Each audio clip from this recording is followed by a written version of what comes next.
Awesome. Oh, thank you.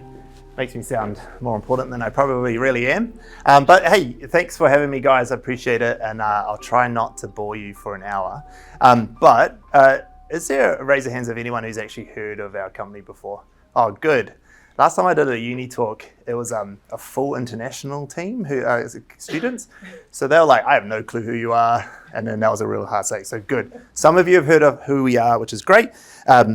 So, you know, as we were so well introduced, we are an organic social agency. We kind of do full service when it comes to agency work, but we're known for our work in organic social. That's what we're known for.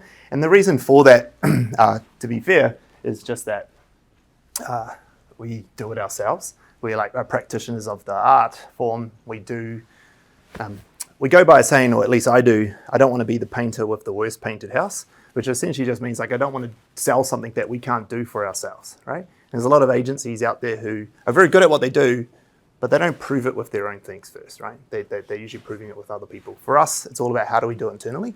So these profiles up here are our brand profiles, but also like some of the team, right? Like Connor Ransley, who's one of our team, he's got 46K on his TikTok, or Busky, who is Busky, which a bunch of people might know here. Joni, who's the star of our show as well, and then myself. So our goal as a business is to be able to prove to the world that we can do the things we can do by doing it for us first. Does that make sense? Yeah. And so social's our first thing. That's what people are known for. But once they come in, we kind of do the whole gamut of stuff. And we've got people in our team. We got three main departments. We got creative strategy. So that's the thinking part of it, right? That's understanding the why behind everything that we do. We've got the client services team. They're the team who sort of call the shots. They act on behalf of the client inside of the company. Their job is probably the most stressful, and they like to bark orders a lot at everyone else. And then you've got the production team, which Ollie over there videoing is part of, who are the guys who actually make the stuff. They're actually the ones who, once all the fighting happens between creative strategy and the accounts team, these guys actually have to go off and deliver, make the videos, write the copy, things like that, okay? So I got asked to talk about a few things today. The first one's a little bit about us and our journey, and I'm not going to bore too much because some of you guys already know us. I'll leave that to the end when we go into questions. If you've got questions about who we are and what we do and how we got to the way or the place that we got to, feel free to ask me, right, towards the end. We're also going to talk a little bit about like jobs, internships, what's the next stages of your career as you leave leave university, and what's next. So we'll talk a little bit about that and my thoughts on it.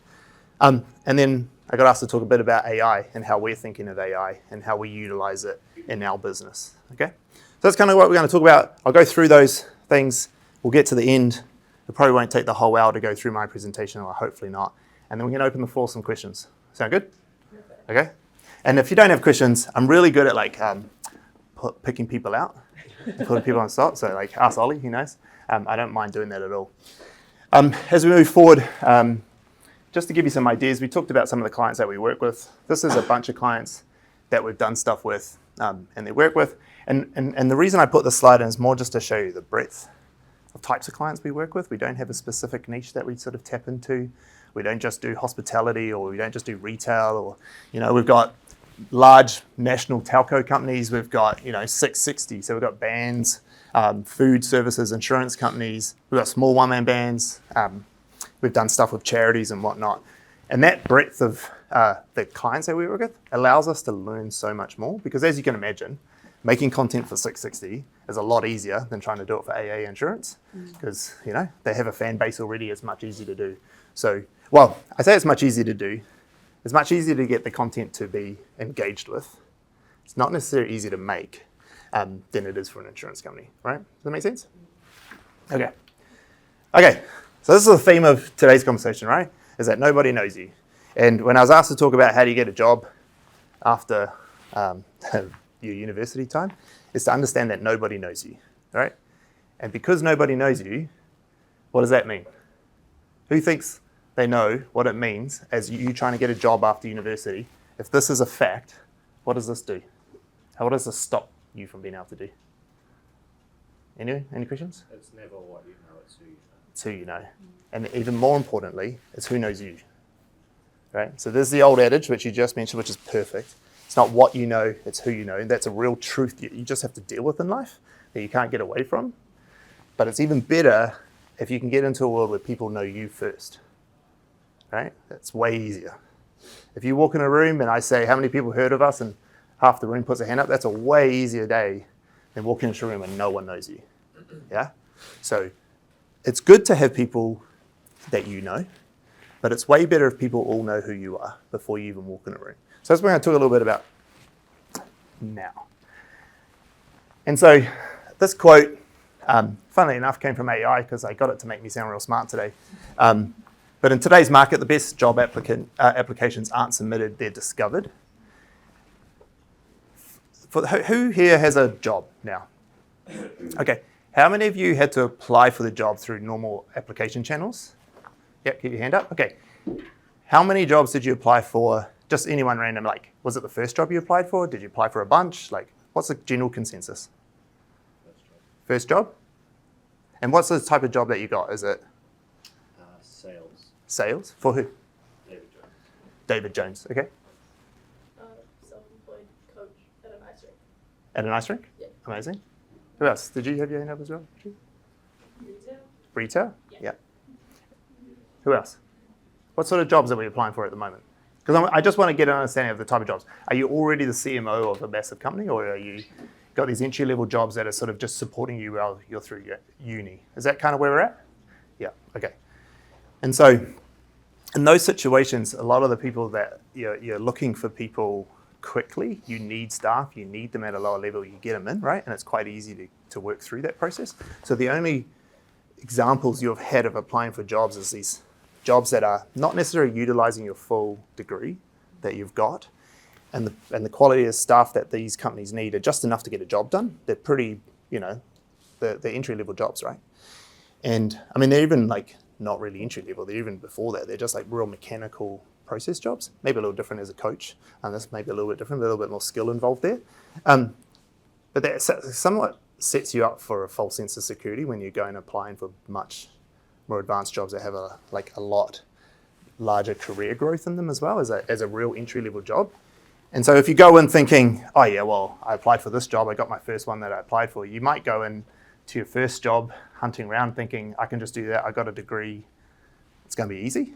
And your lecturers and whoever else teaches you probably have said this a million times, but I'm going to say it again, it's just that's not the reality of it as it comes through, right? So this is definitely true that there are thousands of grads, just like you're applying for the same job as you come out. And the craziest thing with the university system is that you all come out at the same time.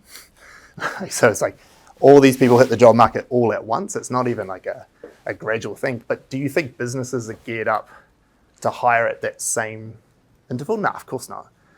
Like business is so fickle and hard that I can't plan my year's revenue to be like, oh, the grads are coming. Let's be ready and have the jobs ready. It just doesn't happen. So you've got this influx of all these grads, plus all the people that are there before. And then you've got businesses who aren't really geared up for it as such. There are differently at the big enterprise level. There are people who have got good grad programs and stuff, and that's a different thing. But do we know how many businesses are at that level, that enterprise level with hundreds, if not thousands of people in New Zealand? Do you know the percentage? No. Businesses over 50 employees only make up 0.5% of the businesses in New Zealand. 0.5%. So that's nothing, right? So 99.5% of all businesses have less than 50 employees. That's insane, right? When you really think about it, it's crazy to think. And the only reason I know that recently is because I was like, oh, we're at 40 now. And I was like, wow, where do we sit in the scheme of things? And I was like, top 0.8%. And we are a small business, just so everyone is aware. We're not a big business by any standard. So this is a real job ad from us that was up. And that's how many applicants we got. And we hired one person. Well, no, actually, this one, we ended up hiring 2 people. 2 people out of 920. Okay? It's something like, well, joking about, like, Google has this thing about how it's harder to get into Google than it is to get into Harvard. That's every job. That's every employer. It's way harder to get a job for an employer at these sorts of levels than it is to get into like really prestigious universities and things like that, right? So 920 people, we hired 2 of them, okay? So that's the real depressing part, right? So now I've just like sunk you right to rock bottom. You're all screwed. You've done this degree for no reason. So then I guess I have to give you something of like some hope, at least, right? Give you some hope, because I'd probably never be invited back to talk here otherwise. But what differentiates candidates? Who thinks? Who thinks they can understand what differentiates candidates? I will point and pick on the people who aren't looking at me. Who's got some ideas? What do you think you're doing for yourself that's going to differentiate you from other candidates? Like if you put yourself out there, rather than just like sit Amazing. back and look at the ground. What does that mean, putting yourself out there? Like being present and being like taking initiative to Yeah. interact, engage, and Yeah. just. Give me some examples. I know I'm putting you on a spot. You asked for it. No, I'm just thinking. What are some examples? Because you're right, first I of guess, all. like with you here, like Yeah. taking time to try Yeah. and speak up in the Yeah. conversation. Yeah. Like Amazing. now I'm an Yeah. introvert. I don't really want to talk. Yeah. It's like I want to network, Yeah, right? And then like I guess because you guys do a lot of social media, like Yeah. take the initiative to start building your own social media, Yeah. so that you have more of a presence yeah, and like can use that for a portfolio if you do apply. amazing. What's your name? Danny. Danny, there you go. See, I know Danny now. And Danny's just done my whole presentation for you guys in about 4 seconds. Right? That's it. Like these are the opportunities that you get put into a position where you get an opportunity to speak up and be known. Now I know who Danny is. Okay? If Danny applies for a job for something, like, oh, I remember her. 100% remember her. Out of the 920 that I got a reason to take a deeper look. Do you think we can look at 920 CVs and applicants and look at it? We can't, right? No one can. You just can't do it. It's impossible. It's really, really hard to do as a business when you start getting that level of it. And at the same time that we had the 920 applicants, we had 4 other roles going. Right? So like, come on, like it's just not going to happen. It's just not going to happen. We have to do our best to filter through, and we try. And we've got people in our team whose job it is to make sure that that happens. But come on, that's hard, right? We're all human. Just because we're a business doesn't make us exceptional. Like we can't do everything perfectly. We have people whose job it is, and we all make mistakes. So by doing what Danny just said, that makes your chances so much higher.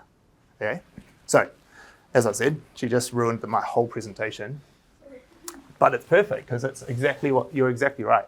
That's exactly the thing. And it's probably good for some of you to hear that from someone else, not just me. It is the way you move forward. Here are 3 screenshots of essentially applications we've had at our business that one was really successful. The other 2 are still very successful. We just haven't gone through that whole hiring process yet with them. And one of them was looking for an internship. But June over here, she made a whole series on TikTok about trying to get a job with the attention seeker, right? And so we're looking for a social media creative. She made a whole video, like we're looking for people who knew and understood the platform to come and work for us to help do creative ideas for our clients, right? So she just used the platform to show us that she knows how to do it, tagged us in it, got a bunch of people tagging us in it. We all now knew who she was. We'd all seen her application. So she obviously got invited to the group interview that we did. And it just meant that she had a better chance of her CV coming through, because actually her CV was pretty bad in that she didn't really know how to sell herself for the job she was going for. She could do it, she just didn't know how to showcase those skills in written form in a CV. But when she did this, and she got our attention on social media, and then she also came to the interview and was able to back it up by telling us, she got hired, right? And so she managed to get a start. She just started with us a few weeks ago now. These other 2, which this is PDF, so I can't play them, unfortunately, but you can find it on our socials. This guy, Matthew, he came in with a CV made on a cake. I don't know if any of you guys saw this thing. This thing had like 2.6 million views or something like that when we put it out. Awesome kid. And actually, like, we just didn't have quite the right. He came in randomly, not even for a job he had posted, and just wanted to roll with us. We didn't have a role for him at the time. Again, we're not a massive company who can just hire everyone. But he's like left an impression on all of us. Like if and when that job comes, he's had a second interview with us. We just didn't have the role for him. We know what he's looking for now. And as and when the time comes, we'll give him a call. Mate, he's still looking for something, right? We won't even bother sometimes posting that job because we know, oh, this is the kid. He's good. He's got initiative. We've seen what he can do. He's proven to us. Does that make sense? And then this last one, this was a young girl in Melbourne who's moving back to New Zealand who sent us a brownie with "Please hire me" on it, printed on it from Sugar Dealers on K Road. So if any of you have been to Sugar Dealers or seen their content, pretty damn good brownie. So that's always a good incentive. Give me food. But we remember her now, right? She didn't just do that. She then had a website that she'd created with a whole video explaining why she's the best person. She had all her friends jumping on it. They made this whole YouTube clip. And she built this whole CV. So like, it was just a really good impact, like, so that we now remember who she is. And that if and when the right job is available for her, well, actually she is interviewing for roles at the moment, for a creative role that we got. Whether or not she gets it's a different thing, but she's made it through to the next stage of the interview process, where there is only about 10 or 11 of them in that next stage. Is way better than 1,000 applicants, right? Her chances are 10 now, not out of 1,000. Does that make sense? Okay, so I'm talking about getting attention, right? That's the whole point of our company is how do we get attention? And so for you guys, it's this thing about personal brand, and I harp on about this all the time at work and probably annoy all my staff about how important their personal brand is. But the reason I do it is that I wish that when I was in my early 20s, someone had told me this and I had to start building my personal brand when I was 20, not when I was in my 30s. Because what I've been able to achieve in the 6 years, 5.5 years we've been building this business by building my personal brand, if I had just started that 10 years ago, like, yeah, I might not have had the expertise to sell the things that I do right now, but I still would have come along a much further way, right? I remember I used to work in the hotel industry, and I used to apply for a lot of jobs in hotels trying to get my next level up. And I just would never get callbacks. I'm like, I literally run a $15 million food and beverage operation, I'm applying for a $10 million food and beverage operation, and you won't even call me on my CV. But it's because of that. There was 1,000 applicants. There's so many people they had to go through. They didn't know who the hell I was, and I was coming from a competing brand. So there's just no way I was going to get it. I was fully qualified for the role, more than qualified for the role, in fact, done bigger and better things, but I just wanted to change the scenery, and so I couldn't get it. But if I had a personal brand, I would have much easier got those opportunities to at least interview, right? Make sense? Are we still with me? Okay. So we're going to talk a little bit about personal brand, and then we're going to move on to AI. But who here has their LinkedIn profile set up? Okay, good, fantastic. Because we had an awesome candidate apply for a role for us today, and we're like, oh, you just got to apply for it on LinkedIn. And she was like, she did all this other work, all right? Did all this other work. We only put our job ads up on LinkedIn just because it's where we play and it's easiest for us, and I don't want to put it everywhere because that's annoying. She's like, oh, I don't have a LinkedIn profile. I was like, well, I mean, it's not that hard to make one. It's really not that hard to make one. Just go and do it and do the work. So if you haven't done one, for those of you who didn't put your hand up, go do it. It's becoming more and more relevant every day, right? It's more and more relevant every day. And so the other thing I thought, this is some commentary, but the comment doesn't really matter, but this bit here matters. That is a metric of analytics, 536 impressions, which is telling us how many people saw my comment, yeah? Why is that important? Why do I point out the impressions of a comment? Yeah. Exposure? Letting people know what you think and what you stand for in this, or whatever the context is. Yeah, 100%. That's why the comment's good. 100%. You're right on the money there. Why is this metric interesting that LinkedIn is highlighting it? You can see what's performing well and what's not. Yeah. Why? Oh, you know what? I'm just going to give you the answer because I realize I'm already wasting time. But you're not completely wrong. What LinkedIn is saying to us by giving us this metric is for this, what's working and what's not. But they're telling you that they're looking at it, right? They prioritize that metric. When a platform gives you the data to what is happening on their platform, they're telling you that they care about that and that works for them. Okay? That makes sense? And then, what was your name, sorry? Jan? Yash.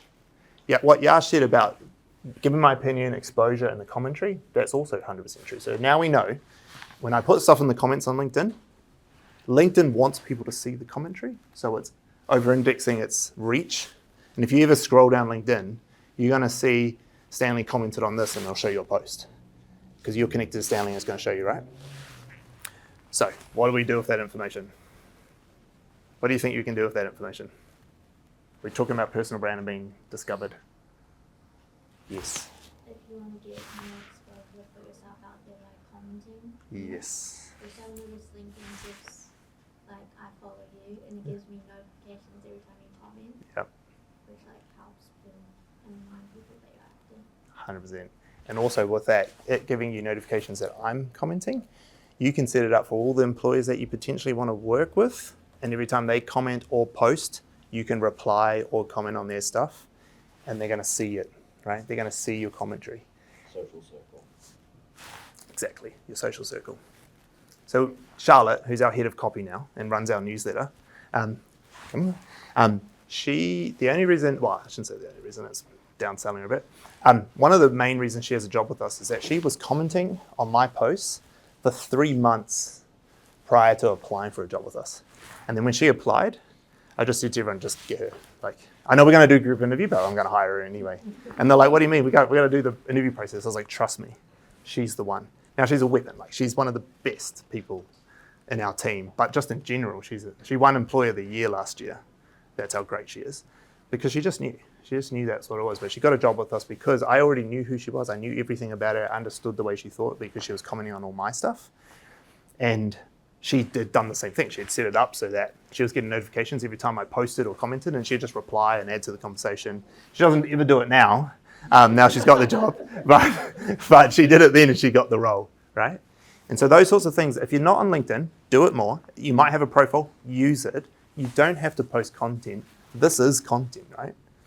A written text post is content, right? So what's the difference about it in the commentary box? Nothing.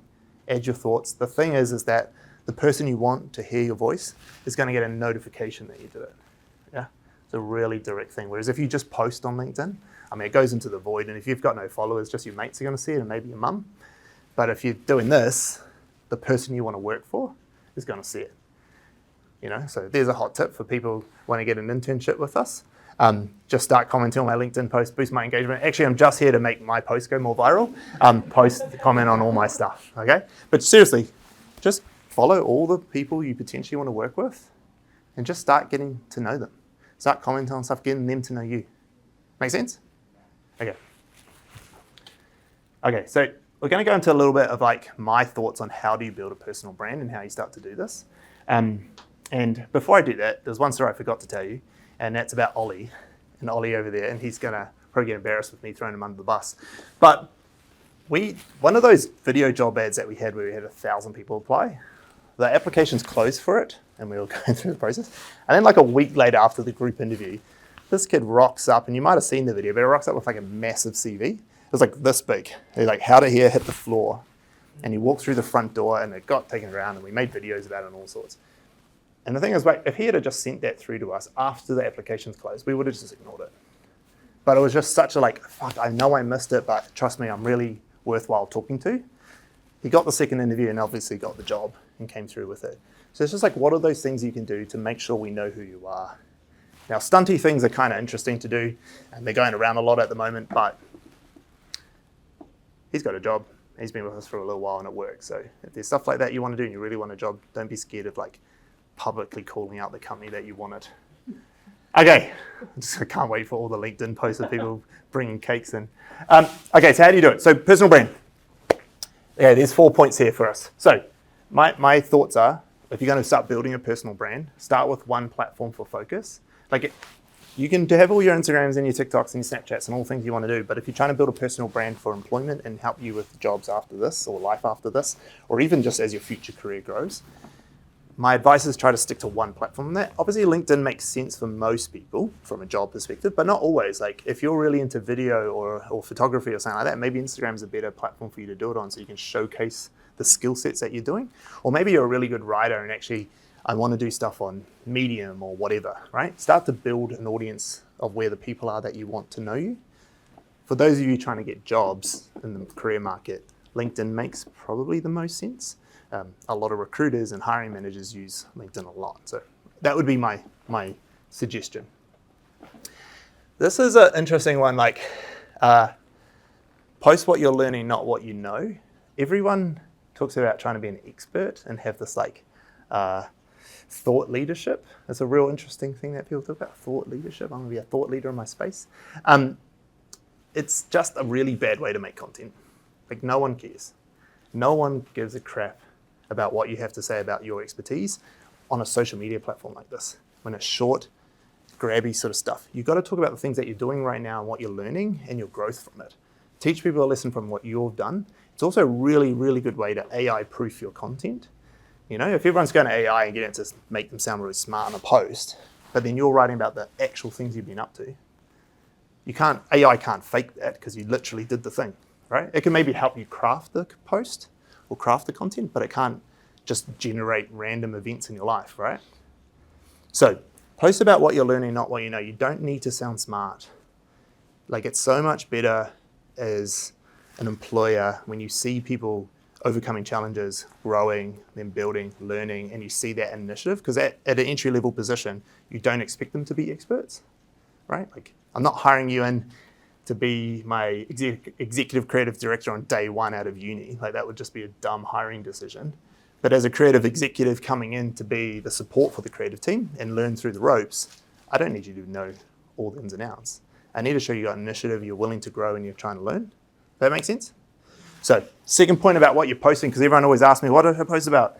It's like, what did you do today? What did you learn? You know, what did this bald guy in front of you talk about to give you some tips on how to use LinkedIn? Write about that. You know, just talk about that sort of stuff of what you learned for the day. The next piece, consistency is better than polish.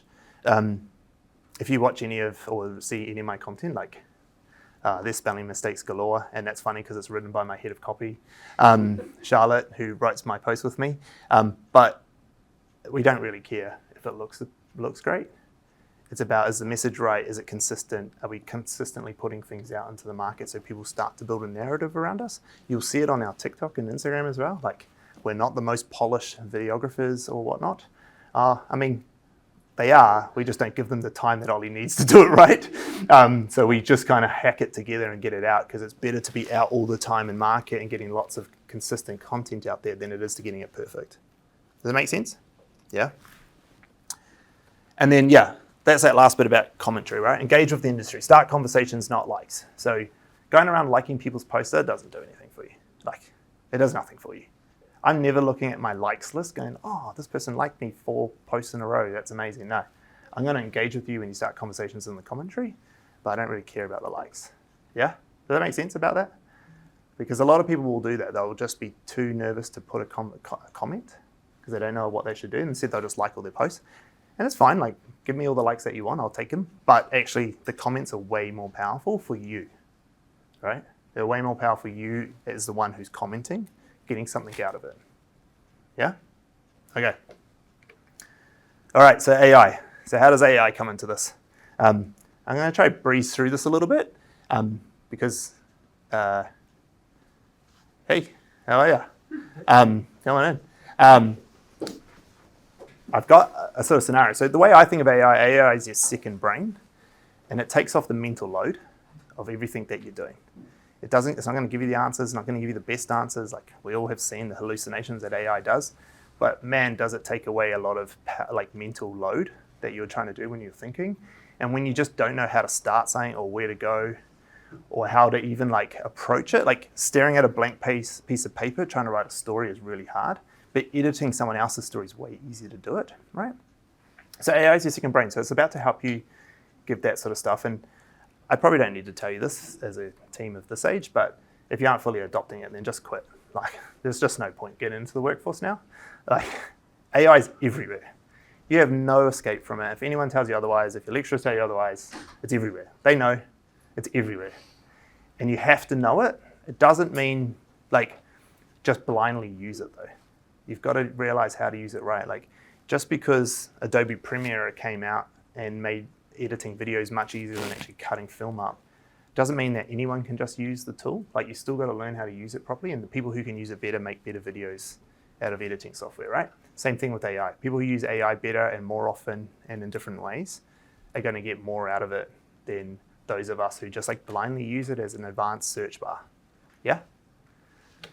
So this is something I think is really interesting with AI, is that I get a lot of feedback from people I don't really know how to use it or what it is. And it's well, actually, you just ask it how to use it. And it seems obvious when you say it, but actually for everything. So we've got examples of the team the other day. They were trying to figure out what's wrong with the server. And we're in the transition of changing IT companies. And so we're in this limbo land of no one knows IT. And so our head of production, Ollie's boss, was taking photos and talking to this AI, trying to get it. He was taking photos of the server and going, this isn't working. Can you tell me what's working? I don't know how to ask you what the thing I need. And it was just giving him stuff. And then he was like, you're too advanced. Dumb this down for me because I'm an idiot and I don't know how to do it. And it was dumbing it down for him. And so he didn't know how to use AI to solve this server issue, but he asked AI to help him figure out how to solve the issue. That makes sense? So it's like, if you don't know how to use it, ask AI how to use it. And what's really interesting about that, it's going to give you what you ask, right? So if you ask it saying that's a terrible question or a terrible prompt, it's going to give you a terrible answer back, and you're going to get real surface level stuff. But if you break the problem down and say, look, this is what I'm trying to achieve. How would you approach this? And what information do you need from me so we can do this together? It's going to really help you. So I think, does that make sense? Does everyone using it that way? Is anyone not using it that way? Put your hand up. So one person's not using it that way, or you are using it that way? Not using. So everyone else is using it that way. Everyone's a master of AI? Amazing. I should have taken this course as well. Okay. Well, then this next bit's not going to help with anyone. But this was me thinking, you know what? I need to teach you guys how to build your personal brand, so why not just get AI to do it? So I'm speaking about to marketing students tomorrow and have been asked to talk to them about personal brand and how AI can help them in their career, but we want to make sure they use AI correctly. Don't just ask it for answers, but instead use it as their second brain to develop their understanding of the topics they are solving with it. I'm going to show them this prompt in your answer. Can you give us some insight on how they can use ChatGPT to develop a plan for their personal brand to help them get a job once they graduate? What should they prompt you with when they are ready to have you help them out, build out their plan, and what should they think about? And so that conversation for me, or that prompt that I did with AI, that's how I would have talked to someone on my team if I was telling them to go recruit some interns. That's exactly what I would have said. Like, we've got this conversation tomorrow. What do we need to talk to these people about to help them do this? Right? And we would have had that conversation as a team. And so usually when I'm thinking about how do we talk to AI, how do you talk to people? This is the same thing, right? How do we talk to people? So anyway, it came up. Nice, great topic. First, what they need to understand. And so it's telling me what to tell you guys, so I'll just read it out because that's easier. ChatGPT isn't a cheat code to bypass thinking. It's a cheat code for deeper thinking if you use it right. If you ask lazy questions, you get lazy answers. But if you bring your context, goals, and rough ideas, it'll help you level up fast. Okay, and then it goes through, when it comes to personal branding, here's what to think about. So you guys can steal these slides. Cordelia could give it to you if you want, if it's at all helpful. But you know, these are some questions it's asking you to think about before you go into this personal brand piece, right? Like these, what kind of job or industry do you want to be in? What do I want to be known for? What platforms do I like using or whatever? These are the questions it's asking you. And a real hack that Lee and our team does, which I stole actually, was I get it to ask you questions with multiple choice so that you don't have to give it actual answers. You just go, A, B, D, F, E, and then it's way faster and easier because Lee's funny because he's like, man, I'm too dumb to know how to do this properly. I'm just going to get it to help me way easier and I can just pick the answers I want, which is actually a really smart thing to do. That actually shows how smart Lee is because he's making it way simpler to make things simpler, right? An example prompt. So here's an example prompt. I'm a marketing student in my final year and I want to build personal brand. Help me, blah, blah, blah. You guys can read it on your own time, right? And then bonus tip for them, document, don't pretend. They don't need to act like experts. They just need to show they're curious, thoughtful, and improving. Be consistent, not perfect. A half-decent post every week beats a polished one every 3 months. Use ChatGPT to level up your content. Here's a rough post idea. Can you tighten it up and make it scroll stopping? Blah, blah, blah, blah. And then it goes, can you give me a one-slide summary for a visual class to help you bring? I was like, yep, because it gave me a prompt of here's what's next. So it gave me a bunch of stuff. Again, it's just the other things just cleaned up. And then it's like, oh, let me know if you want to turn this into a visual slide. And now, like, its visual capabilities is insane. I don't know how many of you are paying with its image generation stuff, but I mean, you could put this as a post on our socials and it'd probably work. Can you give me something really smart to say to them to make me sound super smart and leave them with something to ponder? Which is also like funny, but also interesting for you guys. Like when you're talking about topics, and I use this all the time to find me a quick anecdote or something really simple to say. Well, you learn something through ChatGPT, and then like, how do you regurgitate all that? It's way too hard. So I get it to give me something. So the people who win in the age of AI won't be the ones who use it to do less thinking. It'll be the ones who use it to think better. AI doesn't replace your creativity or curiosity, it amplifies it, but only if you bring something to the table. Blah, blah, blah, here's a challenge. And then it was like, do you want a mic drop closer? I was like, yeah, sure, mic drop closer, thanks. I don't necessarily think it's any better. But I guess what I wanted to show there is like, if you started there and you start to ask it questions, all that personal branding stuff that I've just talked about, I'm not going to sit here and tell you how to do it because you can just go get this to build you out a plan and ask it really in-depth questions and it'll be able to figure it out for you, yeah? The bigger point I want you to know is that you need to do it. You have to start building your personal brand. If you're not already, you need to start working on that. It's super important. There's thousands of you. who will all enter the job market at one stage, and there won't be thousands of jobs going at the level that you want. And like what always happens is that you end up taking some other compromised job in the meantime to earn an income until you can get into the field you want to get into. That's a like story as old as time. But you can beat that system by just being the ones that people are seeking out, that people are going after, that they want to do by building a personal brand. Okay? So, recap. Stand out from the crowd by being known, build a personal brand, embrace AI, and use AI to ask better questions. And then it actually did give me a much better one, which is if you're not building your personal brand, someone else is taking your job. And that's my one I'm going to leave you with, right? That is 100% true. Ollie came in after 1,000 people applied for his job, and he stole it off them just because his brand and the way he came in and delivered what he did was way better. Then we looked at his social media, and he had a couple of funny clips. He had one that had 3 million at the time or something like that, and he'd been proof in his pudding that he could do the thing he did, right? So he came in and stole the job after everyone had got like 30 people had gone through a group interview with us, and he waltzes in with a massive printed CV and stole the job off of them, right? Make sense? Mm.